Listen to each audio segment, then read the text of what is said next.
नमस्कार दोस्तों, स्वागत है आपका हमारे YouTube चैनल जीके ट्रैकर पे।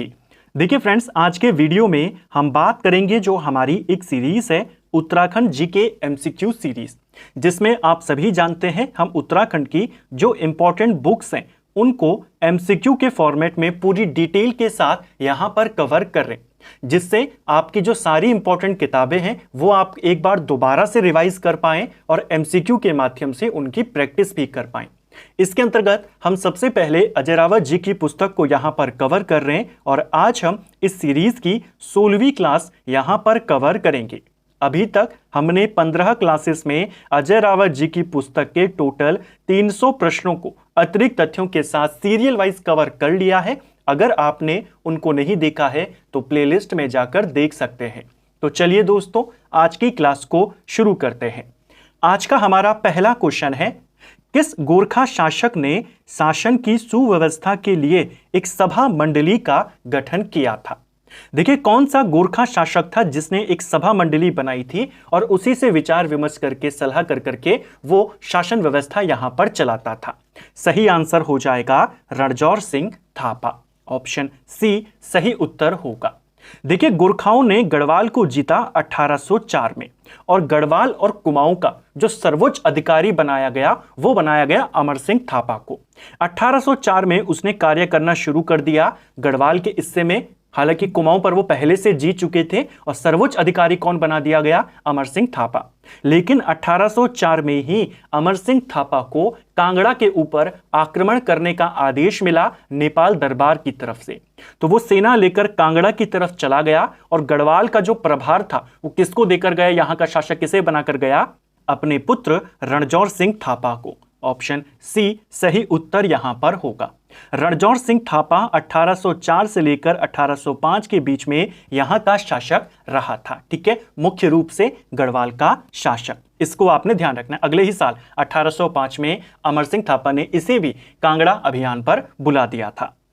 नेक्स्ट है, किस गोरखा शासक के काल में गुरु मंदिर के महंत श्री हरसेवक को कढ़ाई दीप की परीक्षा देनी पड़ी थी?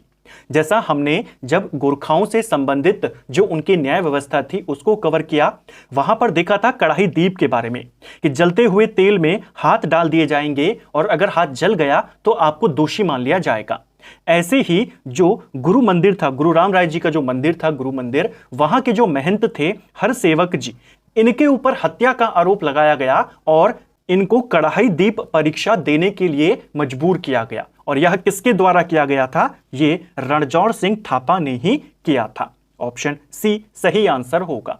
यानी इसके काल में हुआ था। कहा जाता है रणजौर सिंह थापा एक अच्छा प्रशासक था, अच्छा राजा था, लेकिन जो इसके सामंत थे, जो इसके अधिकारी थे, वो उन सभी लोगों से चिढ़ते थे, उन सभी लोगों पर अत्याचार करते थे जो पवारों के ज्यादा नजदीक थे।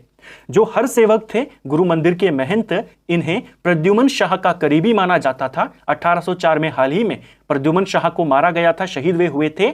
उसके बाद इनको भी यहां पर यह परीक्षा देनी पड़ी थी।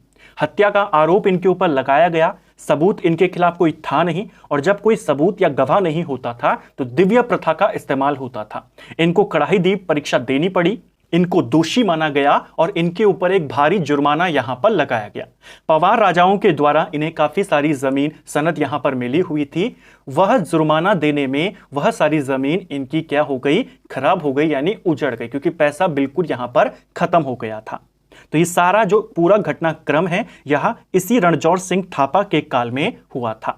एक और चीज ध्यान रखना, जो हरसेवक हैं इनकी जो प्रतिष्ठा है वो वापस किसके काल में आई? ये सारा जो इनके साथ बुरा हुआ वो रणजौर सिंह के काल में हुआ और इनकी जो प्रतिष्ठा वापस इनको मिली वो हस्तिदल चौतरिया के काल में मिली। हस्तिदल चौतरिया 1805 से लेकर 1808 तक गढ़वाल में प्रमुख रहा था। ठीक है, नेक्स्ट है, किस गोरखा शासक ने नीति घाटी के भोटांतकों को अपने अधीनता स्वीकार करने के लिए बाध्य किया था? देखिए, नीति घाटी के जो भूटांतिक थे यानी जो भूटिया जाति के लोग थे, पवार राजाओं ने इनको टैक्स से छूट प्रदान कर रखी थी। यानी ये तो एक तो पहली चीज ये व्यापार करते थे और दूसरा इनको टैक्स में रिलीफ मिला हुआ था, तो इनकी समृद्धि काफी ज्यादा अच्छी हो गई थी और गोरखाओं की नजर इनके ऊपर रहती थी। ये एक तरीके से स्वतंत्र रहते थे। अब गोरखाओं ने इन पर कर लगाने का प्रयास किया, इनको अपने अधीन करने का प्रयास किया, इन्होंने अधीनता स्वीकारने से मना कर दिया। अंततः गोरखा जब इनकी ओर बढ़ने लगे, नीति घाटी की तरफ आक्रमण करने लगे, तो एक पुल था जो पूरे गढ़वाल को इनके साथ जोड़ता था। यहां के भोटिया लोगों ने उस पुल को तोड़ दिया। गोरखा सेना आगे तो नहीं जा पाई, लेकिन उसका ज्यादा नुकसान इन्हीं लोगों को हुआ। इनका जो व्यापार होता था निचली घाटी के लोगों से, ये व्यापार नहीं कर पाए। जब नीचे लोगों से ये व्यापार नहीं कर पाए, तो वही व्यापार आगे तिब्बत के साथ भी ये नहीं कर पाए। इससे काफी ज्यादा नुकसान इन्हें हुआ, भुखमरी तक की हालात यहां पर आ गई और अंततः इन्हें अधीनता स्वीकार करनी पड़ी। और ये किसने किया था? ये भी रणजौर सिंह थापा ने किया था। ऑप्शन सी इसका सही आंसर होगा। ये नीति घाटी माणाग्राम जो पूरा सीमांत इलाका था, यहां की ये बात है। ठीक है, नेक्स्ट है, निम्न में से कौन सा गोरखा शासक कृषकों के प्रति उदार था और उसने किसानों को तकावी ऋण देना प्रारंभ किया था? देखिए, तकावी ऋण दिल्ली सल्तनत, मुगल सल्तनत में दिया जाता था किसानों को। अग्रिम लोन आप कह सकते हैं, अग्रिम ऋण कह सकते हैं। गोरखाओं ने भी एक गोरखा सरदार ऐसा आया गढ़वाल में जो किसानों के प्रति, कृषि के प्रति काफी उदार था। काफी अच्छी व्यवस्था वो किसानों की करना चाहता था। इसका नाम था हस्तिदल चौतरिया। ऑप्शन बी सही आंसर होगा। जैसा मैंने कहा, 1805 से लेकर के 1808 तक ये यहां का गढ़वाल का प्रमुख रहा था। कृषि के प्रति काफी ज्यादा उदार था और इसने किसानों को तकावी ऋण देने में भी इसकी शुरुआत करी थी। और एक फैक्ट मैं आपको ऊपर बता चुका हूं कि गुरु मंदिर के जो महंत थे हरसेवक राम, उनकी जो प्रतिष्ठा वापस हुई वो इसी के काल में हुई थी। ठीक है, हालांकि ये काफी कुछ करना चाहता था किसानों के लिए, लेकिन ज्यादा कुछ कर नहीं पाया। इसी के काल को लेकर के एक और सवाल बनता है, आपसे पूछा जाता है गोरखा काल में दास बिक्री का प्रमुख केंद्र कौन सा था? तो गोरखा काल में दास बिक्री का प्रमुख केंद्र हरकी पैड़ी के नजदीक जो भीमगौड़ा नामक जगह है वो थी। ठीक है, भीमगौड़ा के नजदीक करके एक चौकी थी, वहां पर दास बिक्री के लिए वो काफी ज्यादा फेमस था। विशेषकर किसके काल में फेमस था? इसी हस्तिदल चौतरिया के काल में। ठीक है, एक आपने इसको याद करना है। जो एक अंग्रेज अधिकारी था रैपर, जिसको यहां पर भेजा गया था सर्वेक्षण के लिए गढ़वाल में, वो भी इसी के काल में आया था। इसको भी आपने ध्यान रखना है। हस्तिदल चौतरिया को गढ़वाल से अमर सिंह थापा की सिफारिश पर यहां से हटाया गया था। बेसिकली हस्तिदल चौतरिया को नेपाल सरकार ने कांगड़ा किले पर आक्रमण करने के लिए भेजा था, अजय सिंह जो अमर सिंह थापा थे उनके साथ, लेकिन ये वहां पर पराजित हो गए और अमर सिंह थापा ने इस हार का जो ठीकरा था वो किसके ऊपर फोड़ा? इसी के ऊपर फोड़ा और फिर इसे यहां से हटा दिया गया। हालांकि इतना डिटेल में नहीं जाएगा, लेकिन जब आप चीजों को लिंक करके पढ़ते हैं तो आपको चीजें लंबे समय तक याद रहती हैं, रटने की जरूरत नहीं पड़ती है। नेक्स्ट है, निम्न में से किस गोरखा सरदार ने कुमाऊं गढ़वाल से भांग और लीसे का व्यापार शुरू किया था? तो कुमाऊं में, गढ़वाल में भांग और लीसा, भांग की खेती करना, लीसे का व्यापार करना, ये सब किस गोरखा ने शुरू किया था? भैरव थापा ने किया था। ऑप्शन बी सही उत्तर होगा। हस्तिदल चौतरिया के बाद 1808 से लेकर 1811 तक यही यहां का प्रमुख रहा था। ठीक है, गढ़वाल का। शुरुआत में अमर सिंह थापा, लेकिन कुछ समय तक रहा। फिर 1804 से 5 तक रणजौर सिंह थापा, 5 से 8 तक हस्तिदल चौतरिया और अब भैरव थापा। ठीक है, नेक्स्ट है, गढ़वाल के प्रसिद्ध कवि चित्रकार मौला राम ने किस गोरखा सरदार के अत्याचारों की शिकायत नेपाल दरबार से करी थी? यह क्वेश्चन भी बन सकता है। देखिए, कुछ किताबों में, खासकर अजय सिंह रावत जी की भी जो पुस्तक है, वहां पर मौला राम की जगह पर भोला राम लिखा गया है।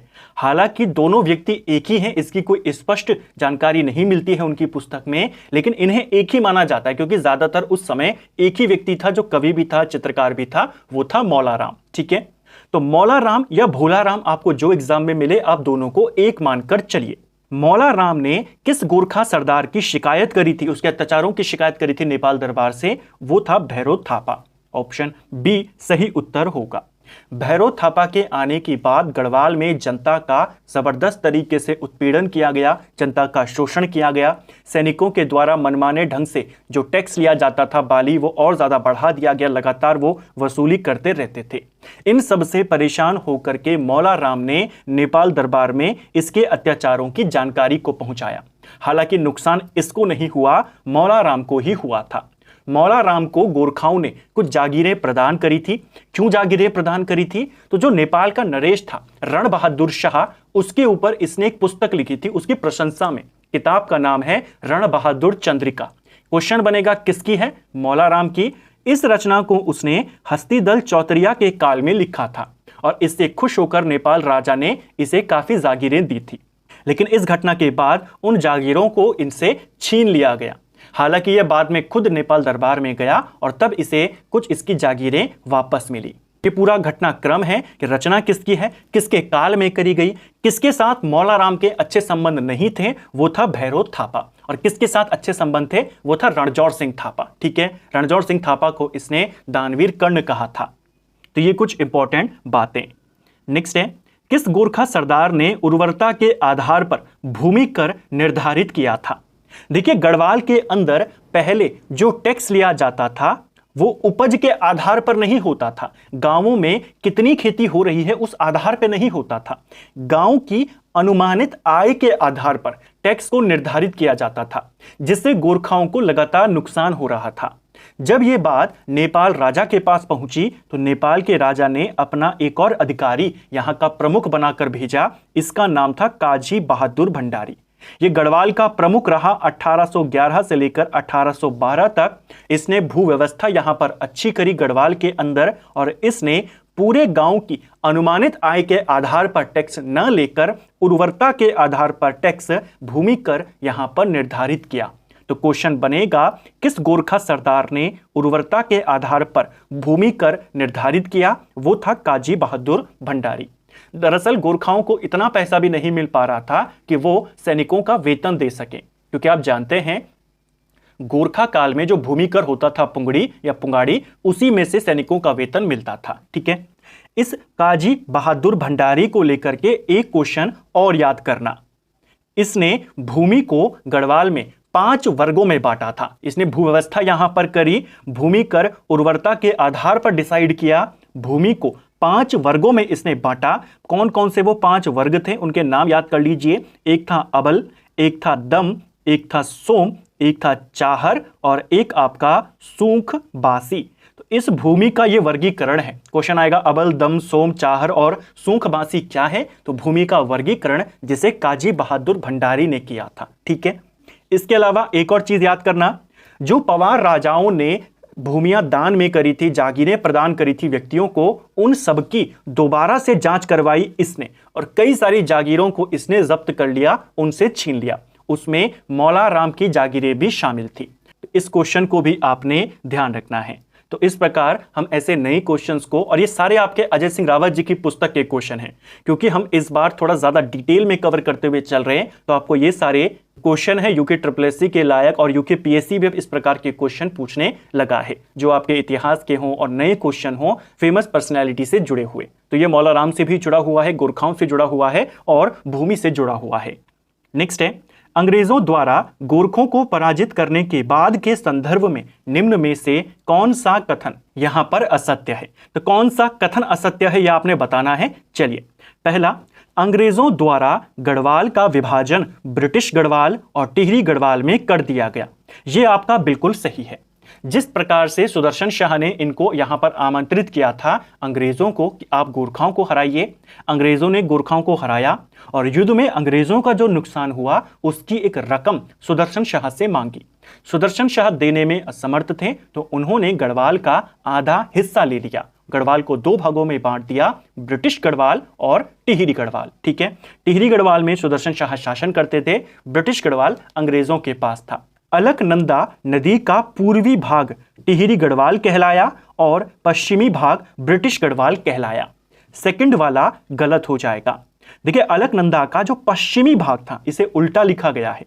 पश्चिमी जो भाग था अलकनंदा का वो टिहरी गढ़वाल था और जो पूर्वी भाग था वो ब्रिटिश गढ़वाल था। ठीक है, पूरे उत्तराखंड की अगर हम बात करें, पूरा का पूरा जो कुमाऊं था वो तो अंग्रेजों के अधिकार में था, और जो गढ़वाल को दो हिस्सों में बांटा उसमें जो ब्रिटिश गढ़वाल था वो भी अंग्रेजों के अधीन था। तो पूरा कुमाऊं और ब्रिटिश गढ़वाल को मिलाकर के कमिश्नरी बनाई गई, कुमाऊं कमिश्नरी, और एक स्वतंत्र रियासत टिहरी रियासत। ठीक है, प्रथम कुमाऊं कमिश्नर एडवर्ड गार्डनर था। यह भी आपका बिल्कुल सही यहां पर हो जाएगा। जो पहला कुमाऊं कमिश्नर था वो आपका एडवर्ड गार्डनर था, यानी ई गार्डनर था। कई बार आया है, ज्यादा समय ये नहीं रहा, कहीं पर लिखा है 9 महीने, कहीं पर लिखा है 11 महीने के लिए ये यहां पर कमिश्नर रहा। उसके बाद इसे काठमांडू में यानी नेपाल दरबार में राजनैतिक एजेंट के तौर पर नियुक्त कर दिया गया था। नेक्स्ट है, तो यहां पर आपका कौन सा सही होगा? सही विकल्प है ऑप्शन सी, केवल सेकंड वाला कथन यहां पर गलत है। विलियम ट्रेल द्वारा कुमाऊं को कुल कितने परगनों में विभाजित किया गया था? देखिए, विलियम ट्रेल को कुमाऊं का वास्तविक पहला कमिश्नर माना जाता है। पहला कमिश्नर गार्डनर है, दूसरा ट्रेल है, लेकिन वास्तविक पहला कमिश्नर कौन माना जाएगा? विलियम ट्रेल है। ठीक है, विलियम ट्रेल 1816 अप्रैल से लेकर 1817 तक सहायक कमिश्नर रहता है, और 1817 से लेकर के 1835 तक यह कुमाऊं का कमिश्नर रहता है। इसने पूरे कुमाऊं को 26 परगनों में बांटा था। ऑप्शन सी सही आंसर हो जाएगा। ठीक है, नेक्स्ट है, ट्रेल के संदर्भ में निम्न में से कौन सा कथन सत्य है? 3 स्टेटमेंट हैं, कौन सा सही है देखते हैं। इसने 1819 में पटवारी के पद सृजित किए थे, यह तो आपका सही है। पटवारी के पद सृजित करने की जो शुरुआत करी थी वो ट्रेल ने करी थी, तो पहला। लेकिन क्या इसने 1819 में किया था? यह भी सही है। तो दोनों बातें सही हैं, साल भी सही है और कथन भी सही है। इसी के काल में अल्मोड़ा जेल का निर्माण किया गया। जो अल्मोड़ा जेल थी ये आपके 1816 में बनाई गई थी, और इसका निर्माण भी किसके काल में हुआ? ट्रेल के काल में। इस पे हिंदू धर्म के प्रचार प्रसार का आरोप लगा था। यह क्वेश्चन पेपर में बन चुका है। किस कुमाऊं कमिश्नर पर ईसाई होने के बावजूद, सारे जो कुमाऊं कमिश्नर थे ये ईसाई होते थे, फिर भी हिंदू धर्म के प्रचार प्रसार का आरोप लगा? वो कमिश्नर भी कौन था? विलियम ट्रेल था। ठीक है, दरअसल इसने जो बद्रीनाथ केदारनाथ मार्ग था उसके निर्माण में काफी ज्यादा रुचि दिखाई थी, उसका निर्माण करवाया था, सहयोग किया था, इसीलिए इसके ऊपर यह आरोप लगा।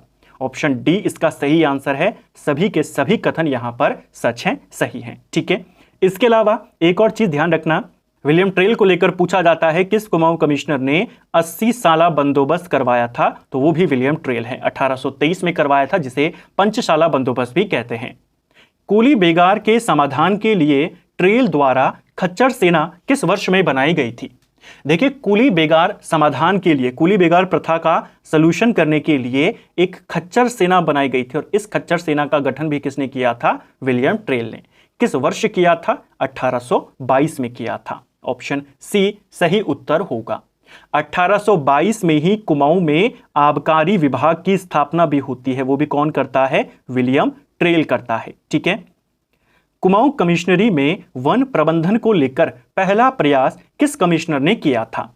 तो वन प्रबंधन को लेकर के जो पहला प्रयास किया था वो भी ट्रेल ने किया था, और इस दिशा में इसने 1826 में साल वनों की जो कटाई थी उस पर प्रतिबंध लगाया था। क्वेश्चन आता है, ट्रेल ने किस वर्ष साल वृक्ष की कटाई पर प्रतिबंध लगाया था? तो 1826, और इसे ही वन प्रबंधन के दिशा में पहला प्रयास माना जाता है। आपदा प्रबंधन में किसने किया था पहला प्रयास? तब आप रैमजे को कहेंगे। ठीक है, नेक्स्ट है, ट्रेल द्वारा किस वर्ष अल्मोड़ा में देसी चिकित्सक की नियुक्ति की गई थी? अभी तक यह क्वेश्चन बन गया है कि देसी चिकित्सक किसने नियुक्त किया था? तो ट्रेल ने किया था अल्मोड़ा के अंदर। किस वर्ष में किया था? इसने 1833 में किया था। ऑप्शन बी इसका सही उत्तर यहां पर हो जाएगा। इसके अलावा 1824 को भी आपने याद करना है, जब ट्रेल ने डबल लॉक व्यवस्था की यहां पर कुमाऊं कमिश्नरी में शुरुआत करी थी। क्वेश्चन बनेगा, डबल लॉक व्यवस्था किस कुमाऊं कमिश्नर ने शुरू किया था? वो था विलियम ट्रेल। कुमाऊं कमिश्नरी में कोर्ट फी स्टैंप जो लगाना शुरू किया वो भी ट्रेल ने किया था 1820 में। इसको भी ध्यान रखेंगे। नदियों पर सस्पेंशन पुल जो बनाने शुरू हुए कुमाऊं में, वो भी इसी के काल में हुए, 1829 से 30 के बीच में। ठीक है, नेक्स्ट है, स्ट्रैटिकल स्केच ऑफ कुमाऊनी किस कुमाऊं कमिश्नर की पुस्तक है? तो एक काफी फेमस किताब है स्ट्रैटिकल स्केच ऑफ कुमाऊनी, और इस किताब को किसने लिखा है? इसे विलियम ट्रेल ने लिखा है। ऑप्शन ए इसका सही उत्तर यहां पर होगा। देखिए, ट्रेल को लेकर के एक क्वेश्चन बनता है कि ट्रेल के शासन को मां बाप सरकार किसने कहा है।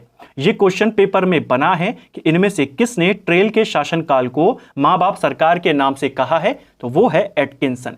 ट्रेल को कहा है या ट्रेल के शासन को कहा है, दोनों एक ही बात हो जाएगा। ये किसने कहा है? एटकिंसन ने कहा है। ट्रेल के ऊपर काफी आरोप लगे थे और इसके आरोपों की जांच के लिए अंग्रेजों के द्वारा किस अधिकारी को भेजा गया था? एक अधिकारी आया था जिसका नाम था मिस्टर ग्लेन। इस चीज को भी ध्यान रखना, मिस्टर ग्लेन किस कुमाऊं कमिश्नर की जांच के लिए आया था? वो था विलियम ट्रेल। 1822 में ये यहां पर आया था। ठीक है, ट्रेल को न्यायिक कमिश्नर किसने माना है? कौन कहता है कि ट्रेल एक न्यायिक कमिश्नर था? वो भी किसने बोला है? एटकिंसन ने बोला है। ठीक है, किस कमिश्नर के काल में कुमाऊं कमिश्नरी में दास प्रथा का अंत किया गया था? देखिए, दास प्रथा का अंत भारत में 1843 में होता है आधिकारिक तौर पर। जो एक्ट था दास प्रथा को खत्म करने के लिए, वह अधिनियम 1833 के माध्यम से किया गया, लेकिन आधिकारिक तौर पर जो इसे प्रतिबंधित किया गया, अवैध घोषित किया गया, वो 43 में हुआ था। ठीक है, उत्तराखंड में दास प्रथा को पहले ही समाप्त कर दिया गया था, यानी अवैध घोषित कर दिया था। यह किया था जॉर्ज कोबान ने। ऑप्शन सी सही आंसर हो जाएगा। विलियम ट्रेल के बाद कुछ समय के लिए टेम्पररी तौर पर एक व्यक्ति यहां का कमिश्नर बना था जिसका नाम था मॉजले स्मिथ। यह एक कार्यवाहक कमिश्नर था। क्वेश्चन बनेगा, कुमाऊं का पहला कार्यवाहक कमिश्नर कौन था? मॉजले स्मिथ था। मॉजले स्मिथ के बाद 1836 से लेकर 1838 तक कुमाऊं का कमिश्नर जॉर्ज कोबान रहा। इसी के शासनकाल में 1836 में ही दास प्रथा का अंत कर दिया गया। इसी के शासनकाल में बाल विक्रय और महिला विक्रय पर प्रतिबंध लगा दिया गया, उसका भी अंत कर दिया गया। ये क्वेश्चन बन सकता है, बाल और महिला विक्रय पर प्रतिबंध किस कमिश्नर ने लगाया था? वो भी कोबान था। ठीक है, नेक्स्ट है अल्मोड़ा थाना, जो कि कुमाऊं में स्थापित पहला थाना था, किस वर्ष में स्थापित हुआ है? देखिए, अल्मोड़ा जेल तो आपने देख ली 1816, लेकिन ये अल्मोड़ा थाना की बात कर रहा है जिसे यहां का पहला थाना माना जाता है। ये बना था 1837 में। और किसके काल में बना है? ये भी कोबान के काल में। ऑप्शन बी सही उत्तर यहां पर होगा। कुमाऊं का पहला थाना इसे माना जाता है। इसके बाद नैनीताल थाना बना, वो 1843 में लूशिंगटन के काल में बना। और रानीखेत थाना 1869 में रैमजे के काल में बना। ठीक है, कोबान को लेकर के एक और चीज याद करना, इसके शासन जैसे ट्रेल के शासन में पटवारी के पद सृजित किए गए थे, इसके शासन में एक नया पद सदर अमीन का पद सृजित किया गया था 1837 में। ठीक है, नेक्स्ट है नैनीताल का नगरीकरण निम्न में से किस कमिश्नर के काल में शुरू हुआ था? देखिए, नैनीताल का नगरीकरण मॉडर्नाइजेशन जो होना शुरू हुआ वो लूशिंगटन के काल में शुरू हुआ। टॉम लूशिंगटन 1838 में कुमाऊं का कमिश्नर बना और 1848 तक ये कुमाऊं का कमिश्नर रहा। 1848 में इसकी मृत्यु हो जाती है। प्रश्न बनता है, पद पर रहते हुए मृत्यु को प्राप्त होने वाला पहला कमिश्नर कौन है? लूशिंगटन है। इसी के काल में 1841 के अंदर जो पीटर बैरन था उसने नैनीताल की खोज करी थी, यानी उसे प्रसिद्ध किया था। और उसी के बाद नैनीताल का नगरीकरण यहां पर शुरू होता है। ठीक है, नैनीताल नगरपालिका अधिनियम आता है 1842 में। नगरपालिका बाद में बनती है लेकिन अधिनियम पहले आ जाता है। नैनीताल में असिस्टेंट सर्जन की नियुक्ति भी कौन करता है? यही लूशिंगटन करता है। अल्मोड़ा में डिस्पेंसरी कमेटी 1848 का गठन किस कमिश्नर के काल में हुआ था? देखिए, 1848 में डिस्पेंसरी कमेटी बनाई गई थी अल्मोड़ा के अंदर। और 1848 में ही जो टॉम लूशिंगटन था वो मर जाता है और जो जॉन हैलेट बेटन था वो कुमाऊं का कमिश्नर बनता है। तो ये किसके काल में बना था? बेटन के या टॉम लूशिंगटन के? ये जो डिस्पेंसरी कमेटी बनी थी ये लूशिंगटन के काल में बनी थी। ऑप्शन सी इसका सही उत्तर यहां पर होगा। लूशिंगटन को लेकर के एक बात और याद करना, 1848 में इसने डिस्पेंसरी कमेटी बनाई अल्मोड़ा के अंदर लूशिंगटन ने। और 1840 यानी उससे 8 साल पहले यात्रा मार्गों पर स्वदेशी चिकित्सक की नियुक्ति करने वाला कमिश्नर भी कौन है? वो लूशिंगटन है। क्वेश्चन बनेगा, यात्रा मार्गों पर तीर्थ यात्रियों के लिए स्वदेशी चिकित्सक किसने नियुक्त किया था? लूशिंगटन ने 1840 में। ठीक है, इसके अलावा बागेश्वर में गोमती नदी के ऊपर एक प्रसिद्ध पुल का निर्माण भी किसने करवाया था? लुशिंगटन ने 1848 में। ठीक है, नेक्स्ट है, श्रीनगर में एलिमेंट्री वर्नाकुलर स्कूल की स्थापना किस वर्ष में की गई थी? देखिए, श्रीनगर में एलिमेंट्री वर्नाकुलर स्कूल इसे खोला गया था 1840 में। ऑप्शन बी सही उत्तर होगा। इसकी स्थापना 1840 में होती है, लुशिंगटन के काल में ही होती है अंग्रेजी सरकार के द्वारा। लुशिंगटन को लेकर के एक क्वेश्चन और याद करना, लुशिंगटन के काल में ही 1839 में श्रीनगर में एक स्कूल यहां पर स्थापित किया गया था। किसके द्वारा वो स्कूल बना था? ये क्वेश्चन पेपर में बना है कि 1839 में श्रीनगर में एक स्कूल किसके द्वारा स्थापित किया गया? तो कैप्टन हडल्स्टन के द्वारा किया गया था। ठीक है, लुशिंगटन को लेकर दो बातें और याद करेंगे। पहला, आजाद कुमाऊं कमिश्नरी का गठन किसके काल में हुआ? यह हुआ था 1839 में, इसी लुशिंगटन के काल में। कुमाऊं कमिश्नरी को दो जिलों में बांट दिया गया, गढ़वाल और कुमाऊं। कब बने थे ये दोनों? 1839 में। ठीक है, एक दूसरी बात जो याद करनी है, जो तराई है, तराई का जिले के रूप में गठन हुआ था, वो भी 1842 में हुआ, इसी लुशिंगटन के काल में। नेक्स्ट है, गुमानी पंत द्वारा किस कुमाऊं कमिश्नर की तारीफ की गई है? देखिए, गुमानी पंत जिन्हें कुमाऊं का आदि कवि माना जाता है, काफी फेमस पर्सनैलिटी है, इनके द्वारा किस कुमाऊं कमिश्नर की तारीफ करी गई है, प्रशंसा करी गई है? ये करी थी इन्होंने लुशिंगटन की। ऑप्शन सी सही उत्तर यहां पर होगा, इसको आपने ध्यान रखना है। लुशिंगटन को लेकर एक और चीज याद करनी है, इसकी जो बेटी थी उसका विवाह किसके साथ हुआ था? इसकी पुत्री का विवाह हेनरी रैमजे के साथ हुआ था। ठीक है, तो क्वेश्चन बनेगा लुशिंगटन का दामाद कौन था? तो वो रैमजे था, इसको भी ध्यान रखेंगे। एक किताब है जिसका नाम आपको याद करना है, किताब का नाम है historical and political notes on Kumaon. इस किताब को डीडी तिवारी ने लिखा है और इस किताब में कुमाऊं कमिश्नरों के लिए कुछ शब्दों का इस्तेमाल किया गया है। क्वेश्चन बन सकता है कि किस कमिश्नर को स्वार्थी कहा गया है, किस कमिश्नर को एकाधिपति कहा गया है, किस कमिश्नर को जालिम कहा गया है, यह आपको ध्यान रखना है। सबसे पहले ट्रेल की बात करते हैं। ट्रेल को इस पुस्तक में, जो historical and political notes on Kumaon है डीडी तिवारी की, इस पुस्तक में ट्रेल को जालिम कमिश्नर कहा गया है। दूसरा आता है गोबान, गोबान को इस पुस्तक में निर्बुद्धि कहा गया है। तीसरा आता है बेकेट और बैटन, ये दोनों को, बेकेट तो हालांकि डिप्टी कमिश्नर था, जो बैटन था जिसके काल को स्वर्ण काल कहा गया है अंग्रेजों के ब्रिटिश शासन में, बैटन को इस किताब में स्वार्थी कमिश्नर कहा गया है और हेनरी रैमजे को एकाधिपति कमिश्नर कहा गया है। ये कुछ विशेष नोट्स जो आपको ध्यान रखने हैं। ठीक है, तो फ्रेंड्स, ये था हमारा आज का वीडियो जिसमें हमने उत्तराखंड जीके के 20 और प्रश्नों को यहां पर कवर किया। गोरखा सरदारों से, गोरखा प्रमुखों से संबंधित कुछ सवालों को देखा, अंग्रेजों से जुड़े सवालों को देखा और डिटेल में इनको लिंक करके चीजों को पढ़ने का प्रयास किया। उम्मीद करता हूं आपको आज का वीडियो पसंद आया होगा। अगर आपको ये वीडियो पसंद आई है तो वीडियो को लाइक करें, चैनल पर नए हैं तो सब्सक्राइब करें, अपने दोस्तों के साथ शेयर करें। वीडियो आपको कैसा लगा कमेंट बॉक्स में हमें ज़रूर बताएं। Thank you friends.